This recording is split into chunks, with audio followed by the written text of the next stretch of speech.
course, whenever there is a Grand Prix.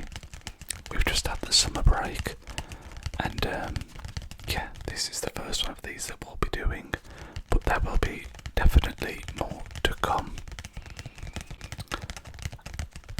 I have made a few notes in my little notepad here, so I don't forget anything major that happened, because it was a pretty action-packed race. We'll start off talking about qualifying, and then kind of the events that unfolded, and just ramble about the race in general. As always, thank you to anyone new that has joined the channel and subscribed, and welcome back to anyone who's not making their first visit, this isn't their first time here.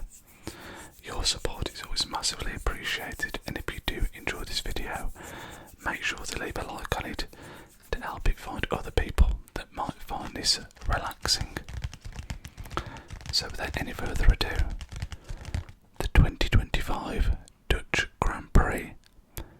Let's go.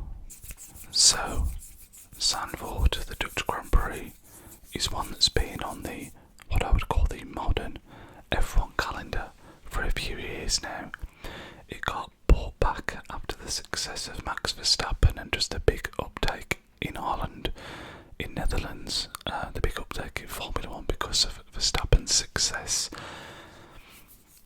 And he has kind of dominated the Grand Prix, or at least he did for the first few years. He won every single one up until last year when Lando Norris won it.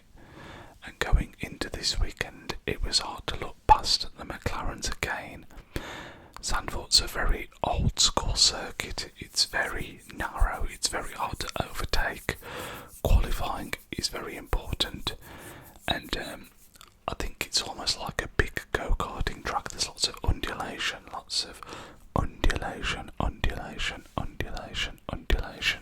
where the track rises and goes down, and it looks a very fun track. But in terms of watching a Formula 1 race, it's not always been the most exciting because it's hard to overtake. I think it was last year where we had the crazy weather, and kind of all the cars went out on soft, slick tyres to begin with, and then by the end of lap 1 we're having to pit in because the rain came down so quickly and out of nowhere. And there was some rain predicted for this weekend, but I didn't watch the practice sessions because of being at work, but at least in qualifying the rain seemed to stay away. The bits of practice that I had seen, I was surprised that Aston Martin seemed to have a bit more pace than they have in recent races. But then going into qualifying, and this kind of leads into that nicely actually, that kind of all went out the window because Lance Stroll, as he did in practice, actually crashed out in Q1. I think because of how close the grid is, it's just started to really rain heavily outside, so hopefully we'll get some nice rain sounds through this as well. But yeah, because of how close the grid is behind the McLarens especially, there's always seems to be one big driver that goes out early. You always get shock results, and although I wouldn't say Stroll going out in Q1 would normally be a shock, I think because of how much pace they'd shown in practice, it was a little bit of a surprise. I think from memory, Lance Stroll got third in practice 1, and then Alonso got second in practice 2, so the car was clearly, there. Qualifying was very, very exciting actually. It went down to, if we fast forward to Q3, you ended up with the scenario that I think most people would have predicted, where we had the two McLarens out front, and there was just so little to choose between them. All weekend up to this point, Lando Norris had unquestionably shown more pace. He was the quicker driver out of him and Piastri. But as Piastri seems to do so well, and so consistently, he has a base level of pace that's fantastic, and he just seems to elevate and get quicker matters, and he really closed the gap to Norris to the point where he ended up taking pole position by a very, very small margin. I think it was 9 thousandths, maybe, something like that. I could be wrong there, but it was very close. It was very, very close. And I think Norris would have been kicking himself, because knowing how difficult it is to overtake at Zandvoort, qualifying was always going to be really, really important. You then had Max Verstappen bringing in 3rd place in qualifying. Kind of, I don't want to say best of the rest, because I think Red Bull are better than that, even though they have been struggling. But the big performer has got to be Isack Hadjar, who put his racing ball into 4th place, which is an outstanding lap from him. And again, knowing how difficult overtaking can be, even though that in race trim the racing ball was going to be slower than some of the cars behind him, the likes of the Ferrari, the Mercedes, you could even throw, other drivers like Fernando Alonso's into the mix there. I was going to say Antonelli, but he qualified pretty poorly. He was outside the top 10, but you get the point. Like, there was a lot of cars behind him that were going to be quicker, but again, because of the difficulties overtaking, it was a case of how long can he hold on? Can he hold on? Will weather play a part? Will strategy play a part? Well, we'll talk about that when we get onto the race in just a second. But Isack Hadjar, definitely the qualifying star. And if you've seen the results, you'll know he went on to have an incredible race as well. So let's get on to it. Let's talk a little bit about the race. So the build up to the race, we have Oscar Piastri on pole, Norris in 2nd, and Verstappen in 3rd. And a lot of the talk was about strategy and the weather, because, as I mentioned, there was some rain forecast, but it was only light rain, so it was a case of, will the drivers need to change to intermediates?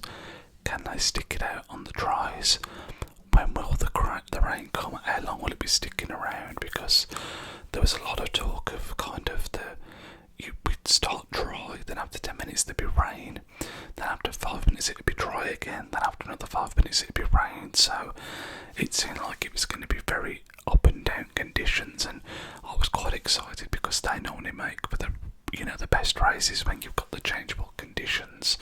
But the race started in dry conditions, as I said, and the start was pretty insane actually. We had people like Albon picking up 5 positions almost immediately.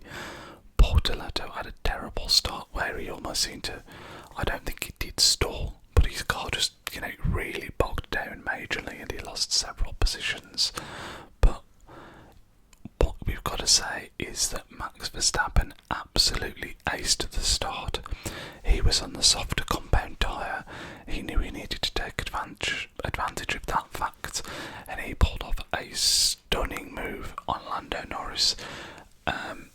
That he kind of he had more of a run going around turn 1, hugged the outside line, and even though he was completely off the racing line going into turn 3, he managed to just about get control of the car, which was sliding all over the place underneath him, send it into the inside line of the banking, and hold on to take Norris and get P2 after 3 turns. Now, Norris actually hadn't got away poorly himself. I'd actually say that Piastri had the worst start, but because he was in 1st place, he managed to kind of block off Verstappen, whereas Norris hadn't had that luxury. What I will say as well is that I was very impressed with Norris because, you've been taken over by Verstappen. It's difficult to pass. You've got a title on the line. There's going to be a lot of emotion going on. We know he gets emotional behind the wheel. We know he can make mistakes. And we also know that he sometimes really struggles to pass Verstappen, especially when he's got so much more to lose compared to Max. It's kind of understandable. But he backed off a little bit feeling his tyres a little bit better than I think Verstappen or Piastri were at that time. And then he closed up to Max and passed him really, really quickly with an equally really nice move. He actually did it in turn 1, also going around the outside, but he managed to just sweep in and get the move done before they'd even gone round turn 2. So a really, really nice move from Norris. And at this point there was kind of a pattern forming where you had Piastri, who had a bit of a gap to Norris. I think it was about 4 seconds at this point. Then you had Norris, who was then pulling away from Verstappen, and then behind Verstappen you had Hadjar, who was just holding back an assault from the likes of Leclerc and Russell, who were trying their best to get round him. But again, because of the track not being particularly wide and the Racing Bull and Hadjar being quick in the right places, they just weren't able to get anything done early doors. I think this phase of the race, everyone was kind of just waiting for this rain to come. The rain had been estimated for kind of 10 to 15 minutes in, and when it did finally hit, it was just such a light drizzle that nobody really pulled the pin to go to intermediates. They all stayed on the slick tyres. It just didn't seem necessary to change. And I think because that rain was so light, the people that might have been perhaps waiting to pit in expectation of the rain being worse at that point, there was a moment where a lot of them just thought, you know what, we're just going to go on to a medium or a soft or a hard or whatever it might be, and then just stick it out basically, and just, if the rain comes, we'll worry about it if it gets worse.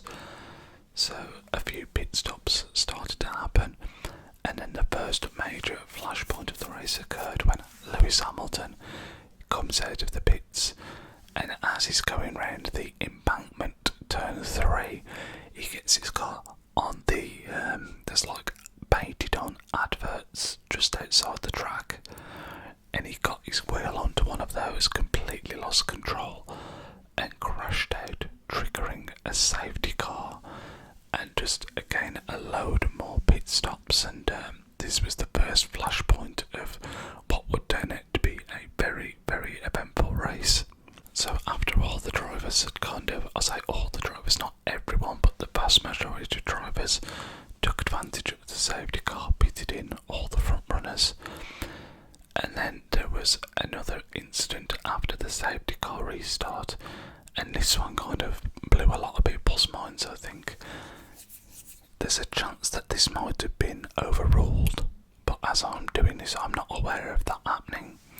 But Carlos Sainz and Liam Lawson had a coming together where, watching it in real time, it was after the safety car restart, which is always a little bit chaotic, and it just felt like, again, it was just after turn 1. There's a lot of instance there because it's one of the few places on the track that you can make a pass, because you go round the embankment, come on to the final straight, and you've got DRS and then a heavy braking zone, so that's always going to lend itself to overtaking opportunities. But Sainz and Lawson went round there. Sainz looked like he was making a move on Lawson, and yeah, watching it in real time, it just felt like Lawson didn't leave enough room. They came together, both of them effectively lost a tyre through a puncture or the rubber just coming away, and they both had to pit. But the reason this was really shocking is that Sainz actually got a 10-second penalty, which just seemed super, super unfair. I think if I was going to put it onto anyone, it would have been Lawson, but it was very much a racing incident, really. I think although Lawson was in the wrong, it wasn't like a crazy mistake or anything like that. So to see Sainz get a 10-second penalty, I mean, you could hear it in his team radio. He said something like, "You're joking me, this is a joke." It unfortunately wasn't. It was just a really poor decision from the stewards, I thought, and as you can imagine, if I'm not mistaken, this led to another safety car, and like I say, it was a pretty eventful race. Through all of this going on at the front of the grid, Piastri was doing a fantastic job. We had this kind of little bit of rain around. Conditions at this point are known to be not perfect, obviously. It actually made me laugh because when Hamilton crashed out. Norris came on the radio a couple of laps later saying, did he get onto the paint and it was slippery there and that's why he crashed? And Will Jersey said, yeah, that looks to be what happened. And Norris was kind of like, why didn't you tell me? It would have been good to know, because obviously that's race ending information potentially. And he was a bit sassy about it, but I do kind of agree they should have told him that, because it's a line, it's a really interesting corner, turn 3, because it's one where some people in the past have taken a really low and tighter line, then other people hang it round the top and go round. There seemed to be more of a mixed field in terms of what line people chose in the past, whereas this year they all seem to kind of hang it round the top for the most part. But yeah, during this phase Piastri was controlling it well. There was a lot of Norris being just outside of DRS but not able to quite get into DRS, and the McLarens were kind of running away with it. But then there was another incident, and it was the other Ferrari of Charles Leclerc, Kimi Antonelli. Leclerc had come out the pits a lap prior. Antonelli had come out and was trying to prevent against... No, he wasn't trying to prevent against an undercut, because Antonelli had come from a long way back. But anyway, Antonelli had come out the pits and he tried to make a move on Leclerc in that embankment corner, turn 3. Again, all the action seemed to be happening between turns 1 and 3 really. He took that lower inside line and just caught Leclerc, completely taking him out, putting him into the wall and ending his race, which was a big shame, because I think Leclerc, he had, and the Ferrari had, a lot of pace this weekend, so to have 2 DNFs, a double DNF, was a real blow for them.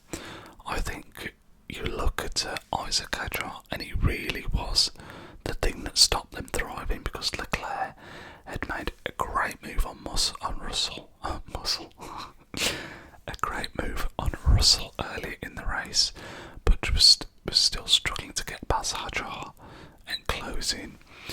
And at this point, you have them, you know, that they've got the pace there. If they had an empty track, they'd be flying, but they just couldn't clear who they needed to clear, and that just is what cost them effectively.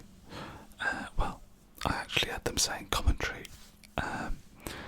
They were both cost by a Mercedes, really, because oh no, ignore me. That's about something later on. Spoilers. So Leclerc, Hamilton, terrible weekend for Ferrari, where they looked like they had pace. Antonelli went on to get a 10-second penalty. On top of that, he also got a further 5-second penalty. I think it was for speeding in the pits or something like that. And I mentioned it in my F1 mid-season ramble that, you know, Antonelli started really well, but recently he's really dipped in form, and this weekend won't have done anything to help that. I don't think. He had a bit of a messy race, and it just shows, you know, you qualify poorly and sometimes you can really pay the price. But yeah, at this point we'd had a couple of safety cars, both Ferraris out, and some good moves made by Norris and Verstappen, but there is still more action to come. I also loved, by the way, I didn't mention, when Leclerc went out, he basically just sat on the hill that the embanked corner goes around, just watching the rest of the race. There's been a few iconic images of drivers that have crashed out, or, you know, mechanical failure, what have you, in F1, where they're sat at the side of the track in like a chair, or just there's Mika Häkkinen's famous one at Monza where he's just sat in a forest, and I think, was it Alonso who sat in a deck chair watching a race a few years ago. Just something quite funny about it, but yeah, Leclerc was just sat on the kind of little hill watching the race. The big instant that I've got written down after this, because at this point the race kind of settled down, it looked like it was going to finish Piastri, Norris, Verstappen, Hadjar, you know, and so on from there, and then out of absolutely nowhere, you know, Norris had been closing closing in very, very slowly, but just unable to quite get into DRS. I think he got DRS once maybe, but anyway, he comes on the radio saying he can smell something off with the car, like something's not right, and then we pan to the McLaren with smoke coming out the back of it, and it was eventually, a few seconds later, just a complete mechanical failure and engine blowout, and that has huge implications for the driver's title, because I think they mentioned in commentary, like, if, I don't think he would have done, but let's just say Norris catches up to Piastri and passes him after this race, the gap would be 2 points. Now, because he's DNF'd, assuming Piastri wins the race, which, spoiler, he did, it's something like 36, 39 points. I mean, that is an incredible difference. I mean, the fact that Piastri can now afford a DNF, and even if Norris wins, he's still got, you know, a bit of a cushion. That's huge, and it's the second DNF that Norris has had now. This one, and then the one at Canada where he drove into the back of Piastri, whereas I don't believe Piastri's had any, and he just seems to generally just be more consistent. So that was absolutely huge. But the other thing that was so huge about this was that it also promoted Verstappen into second, and Isack Hadjar, who'd been doing a fantastic job holding down that 4th place, up into 3rd position. A chance for a rookie to get a podium. He would have been the second, or he'd go on to be the second to do it this year. Antonelli, of course, getting a podium earlier in the season as well, but it's always, when you could think in this race, we've had Hamilton DNF, Leclerc DNF, and then a Norris DNF. They're 3 drivers that would normally be front runners, so when that happens, you then start to see some really out there results and some drivers getting higher up in the top 10 that they would normally be, and that's exactly what we got in this race.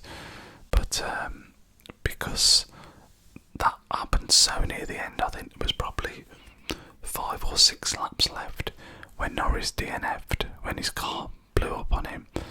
It basically meant there was a safety car, and then only a couple of laps after that, and the order pretty much stayed as it was. But again, because of those Ferrari DNFs and the Norris DNF, there were some really outstanding results. And that Mercedes comment that I mentioned earlier, that was actually related to Norris, because McLaren, they have Mercedes engines, and obviously Leclerc being taken out by a Mercedes, the commentators mentioned how both of them had been, one way or another, one by mechanical and one by a driver, had their races ended by Mercedes. But yeah, it made for an event-filled race where at times it didn't look like it was going to be, and just some crazy finishes. So we had Piastri in first, Verstappen in second, Hadjar in third, getting his first ever podium in Formula 1. We had George Russell in fourth, who, as I mentioned in my ramble recently, he just seems to get business done, man. I mean, he had such a quiet race, so to bring in a P4 I think is pretty exceptional, to be honest with you. And yeah, again, you just didn't hear anything from him really in the entire race. There was the bit where Leclerc passed him, and that was the only time I really remember him being mentioned, other than struggling to clear Hadjar at the start. But again, to get a 4th place, great result for Russell. We then had Alexander Albon in P5 for the Williams, which seemed to come out of absolutely nowhere.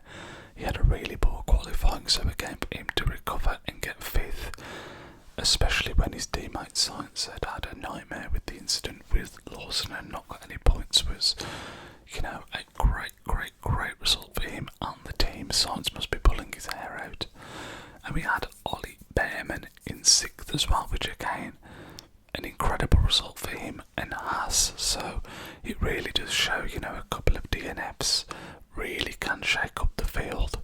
I do think overall it was kind of like, it's weird because even though there was all these incidents and safety cars, it still felt like a relatively quiet race, and because of the lack of overtaking opportunities, I actually thought it was unfolding to be a pretty dull one. But I mean, I think you have to say, just firstly, driver of the day went to Isack Hadjar, and rightfully so. First podium in Formula 1, P3 in a racing ball, and just to show that composure, I mean, when you consider that the first race of the season he crashed out on the formation lap, he's come a long way already. He's had some really good performances in qualifying, and he hasn't always managed to hold on to those positions in the race, but this was a perfect situation because he had a great qualifying and then he was able to defend, and just again the Norris DNF, it was the perfect storm for him, and just an incredible drive. But I do want to say, Oscar Piastri, round of applause, because I don't think Norris was ever going to pass him, to be honest, even without his problems. And when you look at the fact that he had to survive 3 or 4 safety car restarts, drive through, they weren't extreme conditions, but they were changing. I think he's done an outstanding job again today, and just shown exactly why so many people have got him now as the favourite to take the title this year. It was just a flawless drive from Piastri. A little mention as well to Lance Stroll and Esteban Ocon, 2 drivers who again brought in points where I wouldn't have necessarily expected them to before the race, especially after qualifying. And this is why we love Formula 1. I mean, who before this weekend on their bingo card had a Hadjar podium, 2 Ferrari DNFs? It's a great sport, and these are the kind of races where it just shows anything really can happen. But Piastri extends his lead at the top by a big way. The McLaren constructors' dominance continues, and we now move on to Monza next week, which I think will be really interesting. Again, I think McLaren are going to be hard to beat there, but that is a track where overtaking isn't amazing in terms of overtaking opportunities, but it's certainly there's more opportunities there than at Zandvoort, so we'll have to see how that goes next week. But you'll have to let me know your thoughts if you're watching this and still awake in the comments in terms of what you thought of the Grand Prix. I would say who your driver of the day was, but is there anyone not saying Hadjar, really? Let me know your underrated driver of the day. That's a better question. And just your thoughts on the Grand Prix. Always lovely to hear from you guys. I hope you found it relaxing. As I say, we will be doing more of these in the future, so keep an eye out for those. And thank you guys. Enjoy the rest of your day, whether it's morning, afternoon or evening, and we'll see you in the next one.